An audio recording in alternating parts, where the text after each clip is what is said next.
It's story time.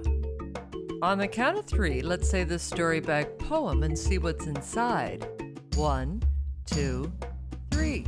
Story bag, what have you to say? Story bag, what's in you today? We have a spider. This is a story from the Ashanti people of West Africa. The name of the story is Anansi Brings Stories to the World. Story ears open, story mouths quiet, story buckles buckle, and let us begin. Once upon a time, long ago, there were no stories in the world. No stories to listen to, no stories to tell or to learn from, no stories to laugh with, because all the stories were in heaven.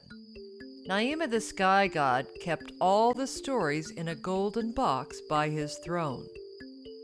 Anansi the little Spider-Man decided he wanted to buy the stories and bring them to the world because he knew everyone needed stories. Anansi cast a great web all the way to heaven and climbed up and presented himself to Naima the sky god and asked if he could buy the stories. Naima was very amused at seeing this little Spider-Man, and he laughed. You want to buy my stories? I don't think you will be able to pay my price, but you may try. You must bring me 3 things. First, you must bring me the leopard with teeth as sharp as spears. Second, you must bring me the hornets that sting like fire. And third, you must bring me the queen of the fairies. If you bring me these 3 things, Anansi, you may have my stories. Anansi climbed back to the earth and went to the jungle where the leopard with teeth as sharp as spears lived. But it was the leopard who found Anansi. Anansi, you are just in time to be my lunch. Hello, leopard, answered Anansi. Before you eat me, would you like to play a game? Anansi knew that leopards, like all cats, love to play games. He cut a length of vine and said, "This is a game called Quickly Tie. First, I will quickly tie your paws together while you count. Then, I will untie you and you will quickly tie my hands and feet together while I count. And whoever's the fastest wins." Now, Leopard liked the sound of this game because he planned to eat Anansi once he had him tied up. So Anansi began, and he bound Leopard's paws together. And Leopard said, "That was very fast, Anansi. Now you can let me go and I can have my turn." Anansi smiled and said, "I don't think so. I'm going to leave you tied right here until I can take you up to Naima the sky god and buy his stories. 1 down, 2 to go." Next, Anansi had to find the hornets that stung like fire. He took his drum down to the river and filled it with water. Then he went to the hornet's nest. He poured water all over the hornet's nest and said, "Hornets, it's raining, and the rain will tear your delicate wings to tatters. Quick, fly into my drum, where you will stay nice and dry." The hornets flew into the drum, and quick as a flash, Anansi covered the top. The hornet said, "It has stopped raining now, Anansi. You can let us go." Anansi smiled and said, "I don't think so.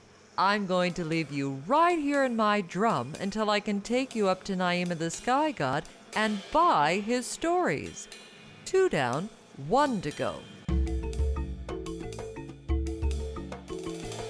Next, Anansi had to find the queen of the fairies. How was he going to do that? He remembered that the fairies loved to eat sweet potatoes. Anansi made a nice big bowl of sweet potatoes and put them by the tree where the fairies liked to dance. Then Anansi made a goofy little doll and covered the doll with sticky wicky ooey gooey gum from the gum tree.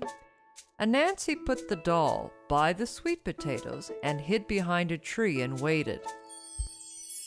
Pretty soon the queen of the fairies fluttered by and saw the sweet potatoes and asked, "Little doll baby, may I have some of those sweet potatoes, please?" Anansi answered and said, "Yes, you may." The fairy queen picked up the sweet potatoes and started to eat. "These are delicious. Thank you so much, little doll baby." But the doll baby didn't answer. "Little doll baby, when someone says thank you, you're supposed to say, 'You're welcome.' Now let's try that again." Thank you, little doll baby," said the fairy queen. But the doll baby didn't say anything. "Little doll baby, you better say you're welcome or I'm going to smack you." "Now let's try that again. Thank you, little doll baby." The doll baby didn't respond, and the fairy queen got so angry she smacked the little doll baby, and she got stuck in the sticky wicky ooey gooey gum. Anansi stepped out from behind the tree, picked up the doll baby with the fairy stuck fast, and put her with the others. Then he cast a great web around all three and carried them up to heaven. He presented them to Naima the sky god, who was very amused indeed. "Anansi, you have brought me what I asked, and now you may have my stories. But these will no longer be my stories, they will be Anansi's stories." Anansi took the beautiful box and started climbing back down to the earth.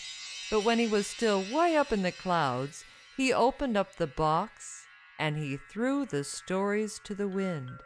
They blew north, east, south, and west, and the people caught them and told them again and again and again. And that is how stories first came to the world. And there be my story, be it bitter or sweet. Take what you like, but leave enough for me to eat.